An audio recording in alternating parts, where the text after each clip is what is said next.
Hi.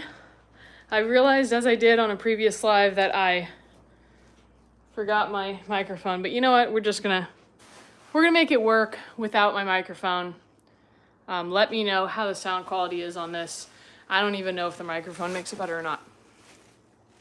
So today I'm gonna be talking about something that you may have seen on my short that I posted today on YouTube, or if you follow me on Instagram, and that is how I changed my body composition by doing less. So this is going to be a little bit of a story time where I tell you a little bit more about my experience and how I came to that and why it took me so long to realize that and why I didn't realize it early on in my strength and fitness journey.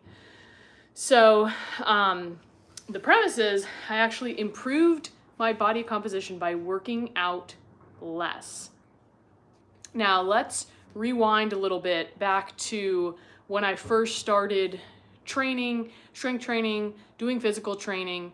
I had an active childhood, but I didn't really do sports until I got to high school and I started running track and field, and that was actually my introduction to strength training when I was 14 and getting in the weight room to strengthen my body for sprinting.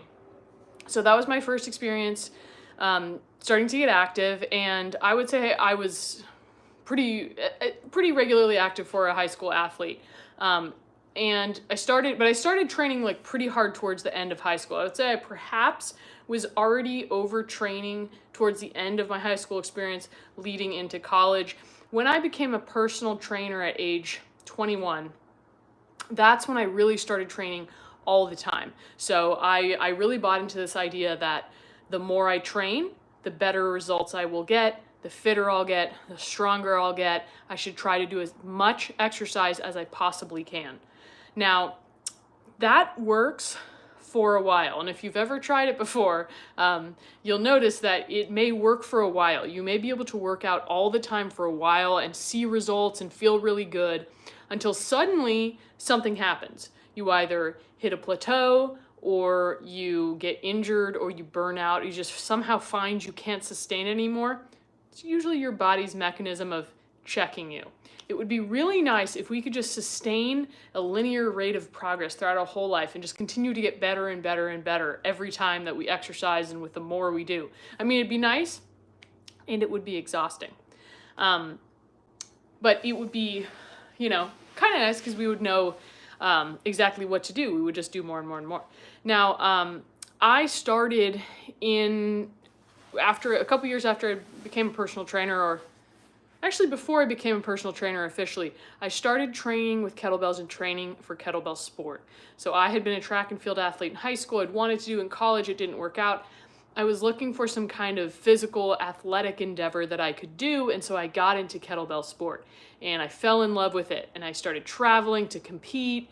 I started getting better. I started learning a ton. After a few years, I moved down to San Diego. I started coaching down there. I really started lifting heavier weights. I started ramping up my kettlebell sport training, and I started chasing these different goals. I want to chase my master of sport ranking. So you have to hit a certain number of reps with a certain weight to hit that master of sport, which is seen as this kind of like a black belt in a martial art. So I was chasing master of sport in these different events. I was being invited and asked if I could go to this competition and this competition. I was just saying yes, yes, yes, more, and constantly pushing myself. And I never really asked myself why I was pushing myself so hard. I just figured, well, doesn't everybody want to be good at something? If you have the opportunity to be really good at something, you should push yourself and do it. Now, it wasn't until about, I'm trying to calculate how many years this was. Maybe I started training kettlebell sport in 2011. So I would say probably about 5 years after that. So after I had started competing quite heavily for a year or two, I started experiencing a lot of symptoms of burnout and overtraining. I started kind of being more fatigued than I felt like I should be. I started getting some weight gain as I was lifting heavier kettlebells. And eventually, and I just kept pushing because that's what I had always done. I just kept pushing more, working out 5-6 days a week, working out 2 to 3 hours a day. I was a trainer, so spending a lot of time in gyms, really easy to work out with my clients, do my training, all kinds of stuff. I might need to close a window here. Let me know if you can hear that in the comments. I'll just close it.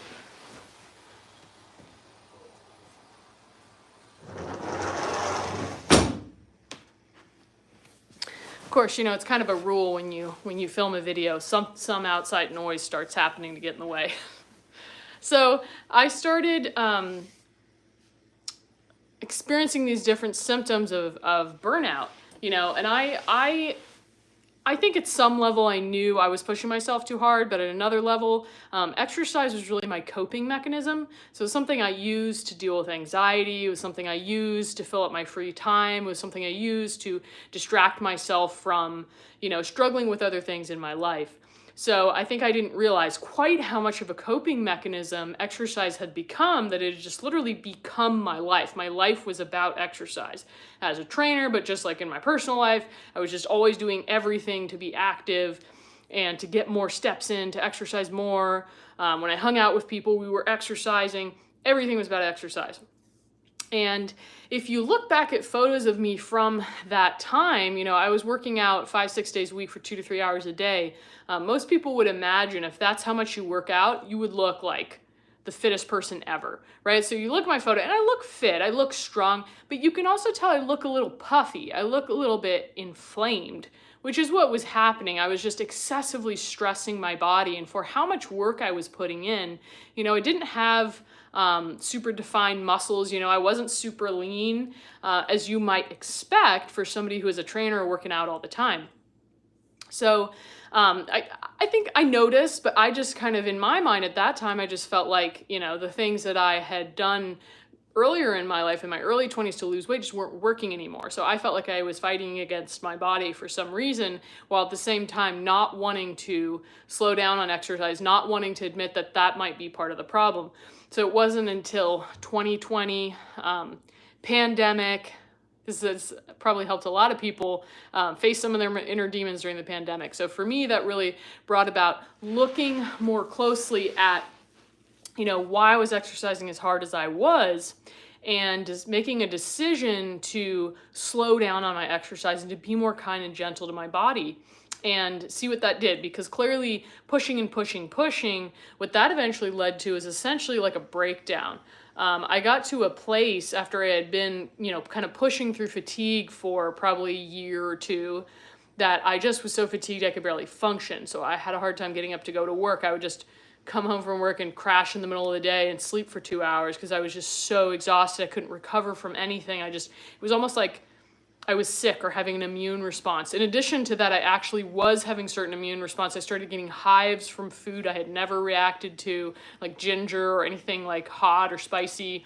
I got a fungal infection on my foot. I got an infection in my toe. I got sick. I got better. I got sick again. So it was an indicator to me that something was seriously wrong. I think that was the start of a wake-up call to me about how hard we can push our bodies without giving it any rest before they really start to break down. So when I say it was the start of a wake-up call, is because that was a wake-up call that led me to stop competing in kettlebell sport. But down the road, I ended up kind of replacing kettlebell sport with other things, gymnastic strength training, you know, like other types of mobility training, other types of training that I was still using as a coping mechanism and still pushing myself beyond where my body needed to go. In addition to the fact that, you know, after you've pushed your body really hard into a state of something like overtraining, it takes time to recover. And I didn't really give myself a lot of time. I gave myself a few weeks and thought I can get right back to it, you know, not realizing the depth of the damage that I had done to my body by continually forcing it over time. So I'm going to flash forward a little bit to let's see, so in 2020, I had kind of taken that time during the pandemic to think about certain things.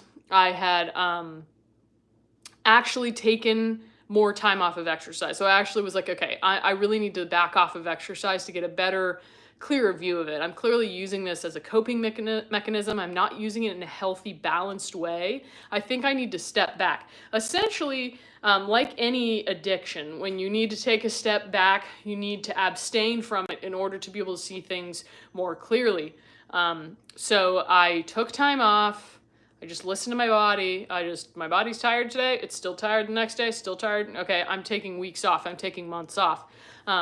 Eventually, when I was ready to do a little bit of exercise, I just did a little bit of daily bodyweight exercise. So that's when I started doing kind of daily push-ups and split squats, just a few short sets. This is where the training program I have called the Daily Minimalist comes from. It's something I did for 2 years, just body weight, little bit each day. And I actually saw a lot of increase in strength, especially because it was such a small dose of exercise that I could actually recover from it with my limited capacity at that time, and I was healing.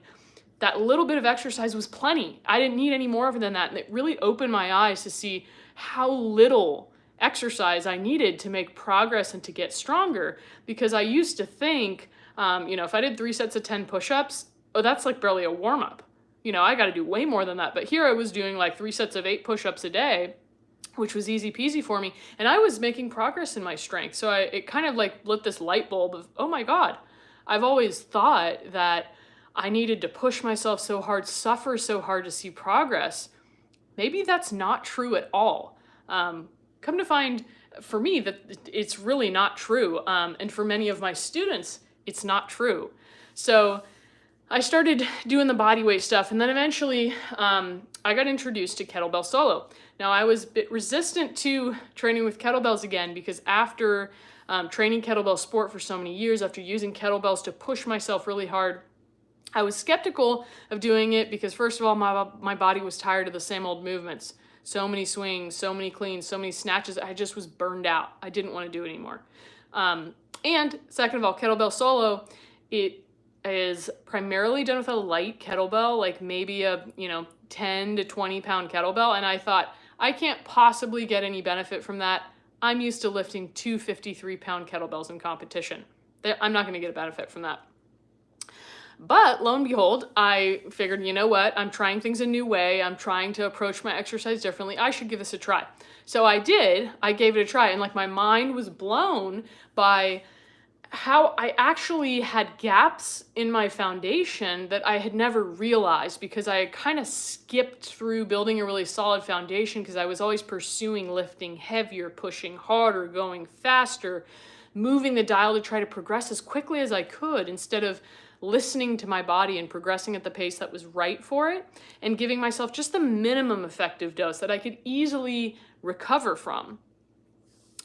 And this was a huge eye-opener for me, because I was starting to make progress in areas that I had neglected for a long time. For example, as many of you may know, I do a lot of handstand training. And when I was pushing myself really hard, I was trying to do all these really difficult handstand drills, a Stalder press, where your legs are straddled out and you press yourself all the way up and you come all the way back down. I was trying to do a one-arm handstand, these really challenging things, but I was struggling at doing it. Number one, because I wasn't recovering. Number two, because I had a lack of connection to my lower abdominal muscles that nobody had ever really noticed, and I didn't really realize. And then when I started working on that through kettlebell solo, we do a lot of pelvic tilt and different exercises that help build strength in the lower abdomen. I started getting better at those advanced handstand drills that I hadn't trained in 2 years. And that also was like a huge eye-opener for me. Wow, I can get better at advanced skills by solidifying my foundation. This was mind-blowing because I always thought I got to focus on those advanced skills all the time in order to get better at them. I got to train them 3-4 days a week. I was training them far too much, and I hadn't spent enough time on my foundation. So I actually found that even though I was an elite level kettlebell athlete, I had a lot of holes in my foundation. I probably could have been a lot better with less strain on my body had I focused on a better foundation and having a better connection with my lower abdominals, with improving my connection to my lower back and different things.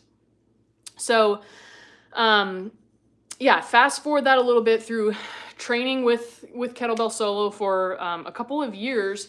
And now I've been doing kettlebell solo about 4 years. I've added some things back in, like some handstand training. I do handstand training once a week, which has been fun to add back in to see how the progress I can make with just a once a week training. Again, I used to think I needed to do this 3-4 times a week in order to see progress.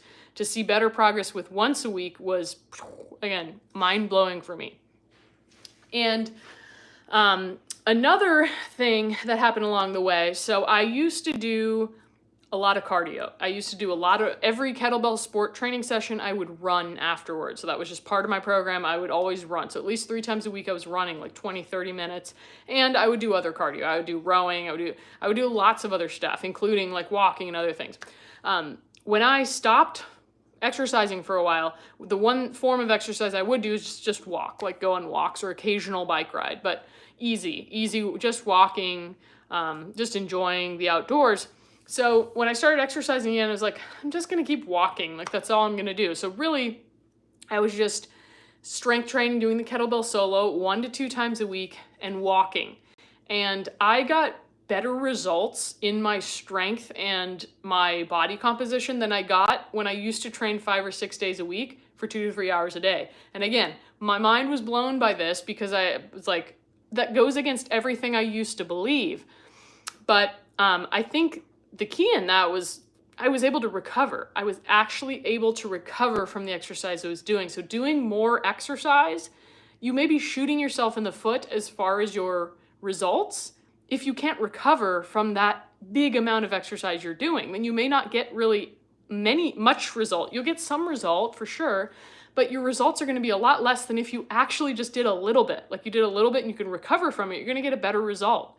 So I knew that as a trainer, like, oh, your results are only as good as your recovery, but I had never really experienced it as viscerally. That helped me like, oh, okay, I see it, I feel it, I notice it, I get it now. The other thing that happened along the way, so strength training is 1 to 2 times a week, walking. Then at one point, I started tracking my food. I was resistant to this at first. I didn't like the idea because I used to track my food in order to try to minimize how much I was eating, to try to shrink myself, to try to lose weight. I had a bad relationship with tracking food.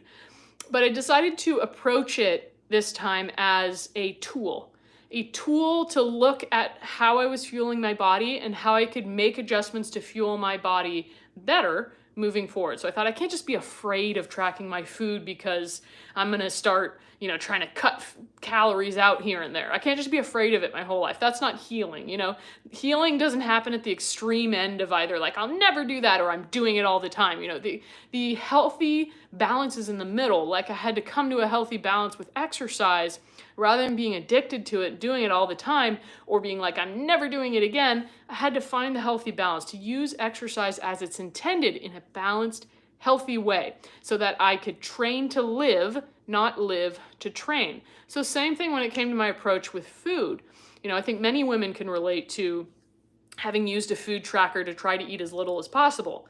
And that is usually not a healthy way to use it because we can damage our metabolisms and we're not fueling our bodies. If you're of childbearing age, that's really not good for your hormone. I mean, it's not good for your hormones at any age, but especially if you're of childbearing age, you need to feed your body enough for your hormones and your to function well and to have healthy fertility. So I think it's important to, when you do track food, to think of using it as a tool and not the end all be all, but it can be a really useful and helpful tool to help you figure out, are you fueling yourself enough? And that was what I went into it with, my intention of how much protein am I eating? Because I never really thought it was that important. I know, again, this is like, as a trainer, I knew people say, oh, you got to prioritize your protein. I thought, I'm eating plenty of protein. I'm eating protein in each meal. I'm not going to worry about it. I think it's more important to just get enough calories than hitting a certain protein intake. I don't want to count my protein. But I decided I would try it, give it a try. So I started tracking my food, and I noticed that I was chronically under eating protein, maybe like 60 to 80 grams of protein a day as a very active person. And I was over consuming other things as a result of not eating enough protein. I noticed I was eating a lot of fat and sweets, like more desserts. Like after dinner, I'd want to eat something else or snack on something else because I wasn't satiated with the meal. So then once I had realized that, hi Louise, thanks for joining. Once I realized that, I figured out that I needed to increase my protein intake. So I started increasing it and aiming for kind of this, you may have heard this recommendation, 1 gram per pound body weight. So that for me was between 140, 160 grams of protein a day. And when I started aiming for that, first of all, I started feeling a lot better mentally and emotionally. So I struggle with anxiety, as many people out there probably do. Certain times of the month, that gets worse. I noticed that when I ate enough protein, that hugely changed my mental and emotional state. So I felt much more grounded. I felt like everything was easier to handle. My energy was more stable. And I noticed a big increase. I started noticing over the months as I was eating more protein, a big increase in my muscle tone. And I didn't change anything about how I was working out. I was working out as I had been. The main change was increasing protein. And that made a huge difference in the amount of muscle tone that I was able to visibly see. And again, this was on minimal amounts of exercise compared to what I used to do.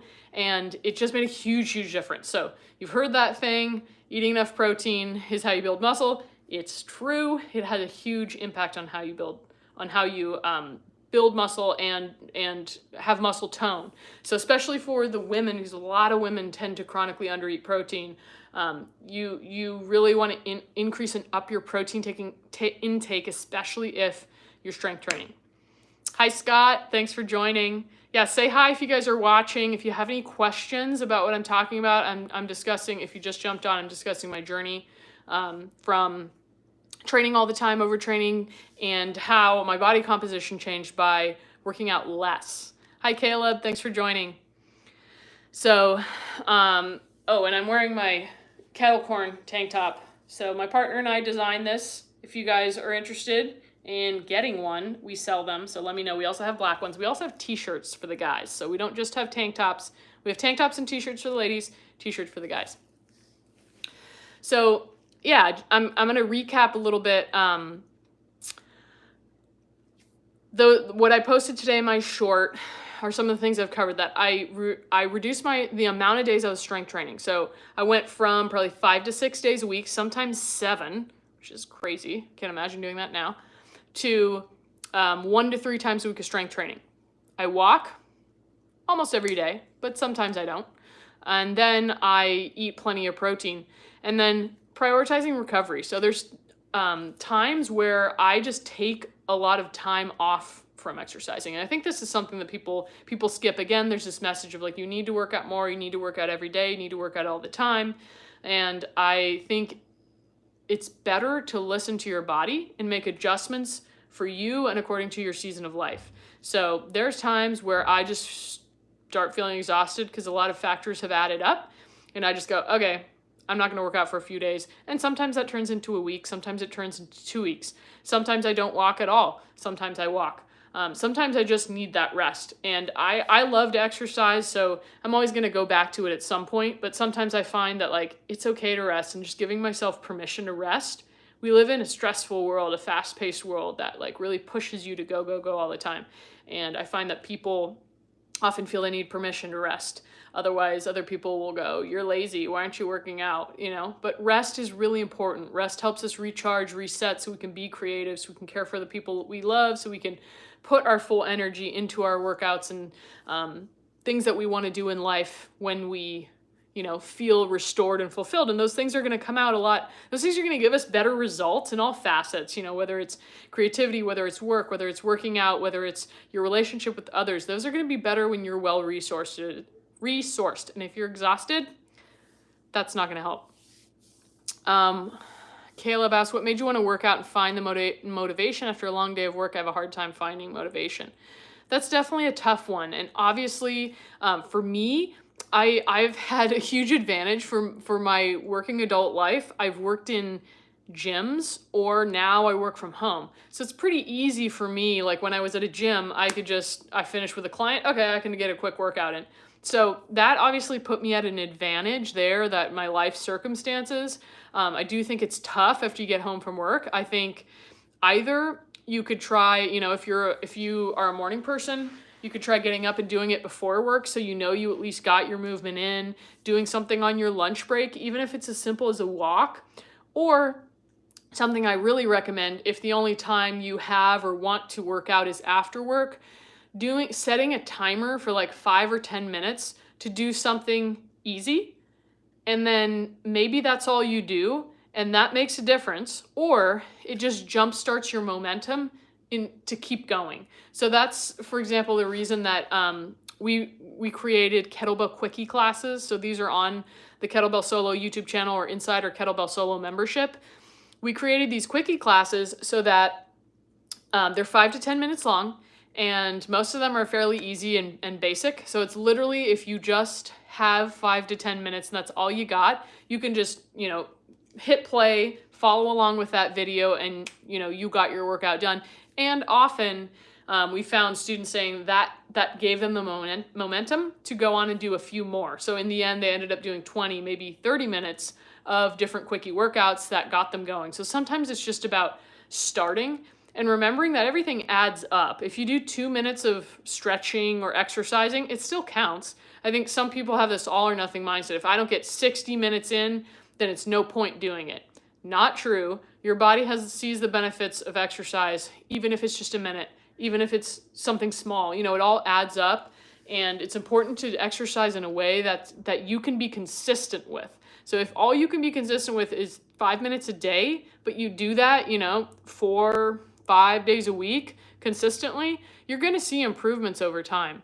So I think just starting really small, starting really doable. I think when people go to start an exercise routine, they often think, okay, in order to do this thing, I got to do 3 days a week of strength training, and then I got 2 other days of cardio. How am I going to fit all this in? Each one of those takes at least an hour. I got to find like 6 hours in my week to do this stuff. You know what? You don't have to do that. You can start with 1 day a week. You can start with 5 minutes 1 day a week. It doesn't really matter. It's starting with something that seems simple and really easy to stick to, and doing that over time. Likely as you start to feel better, you're going to want to increase it a little bit. You're going to want to maybe do it a few more days a week, or you're going to want to do it for 10 minutes. So I think start small and work your way up. Any other questions about training, about doing less and getting better results? Because this is something I feel really strongly about, that there's a lot of messaging out there in the world and in the fitness world for us to do all the time and constantly be productive. And when it comes to exercise, it's like, do exercise all the time, work out really hard, die at the end of your workout, and then do it again tomorrow. And I think that this stuff can be damaging and intimidating for a lot of people. I think that we want to make exercising accessible. We want to make it fun. And we don't want it to feel like suffering. I don't want to suffer. I have done plenty of exercising where I suffered. And when I look back at that, I really didn't need to suffer that hard to get good results. I'm like, oh my God, I wasted so much chi. I wasted so much life energy putting that into these workouts, crushing myself, and not really getting the best results, not just with regards to how I looked, but just at a deeper level also, either just my health, my strength, but also like my mental and emotional health, and how I was coping with exercise rather than using it in a healthy, balanced way. Caleb asked, should you do less reps when lifting weights or do the max weight? Well, it depends on your goal in general, and it also depends on where you are in your journey. So maximum weight or maximum effort, in my opinion, should be best done sparingly and should be done after setting a really solid foundation. So if you're struggling to be consistent with working out, I would not recommend using maximum weight. I would recommend getting consistent with doing lighter weights for like a moderate amount of reps, rather than pushing yourself to go real heavy or maximum effort. Again, I think, when I look back at my journey, I wish I had spent more time setting a really solid foundation. And when I say that, you might not know what I mean. What I mean is just setting a baseline level of fitness. So whether that's with, if you're coming from being completely out of shape, or you're coming back to exercise after stopping, maybe that's just setting a baseline of cardiovascular fitness through walking or easy biking, a few times a week, and kind of building that up. When it comes to strength training, setting a solid foundation means ensuring you have good form, building your mind-muscle connection, and focusing on the quality of your repetitions over the quantity, and doing that with a light weight, and taking a decent amount of time to work on your fitness with a light weight. You can actually make progress with the same weight. doing different exercises or adjusting your tempo, adjusting your volume a little bit, you can make a lot of progress with just one single weight. So I would highly recommend, taking the time to set a solid foundation. I think you're greatly going to increase your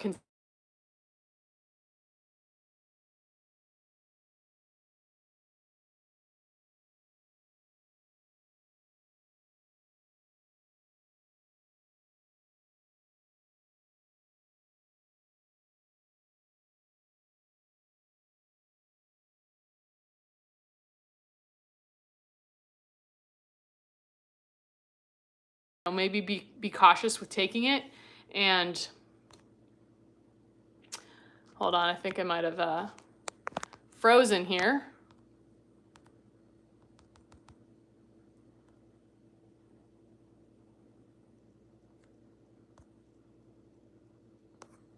Okay, I think I'm back. Let me know if you can hear me. Okay, so with creatine, I've heard a lot of people have had good benefits from it. It's safe to take, so I think you can take it. I don't like taking a lot of supplements. I just prefer to get what I can get from food. I think one of the biggest sources of creatine is actually beef, and I eat a lot of beef, so I prefer not to take supplements when I can, and to just eat food to give me the resources that I need. And as always, I would always say, listen to your body. So if you weren't feeling very good after 4 scoops, maybe don't take 4 scoops. Maybe just start with 1 and see how you're feeling after that. Yeah, any other questions before I sign off?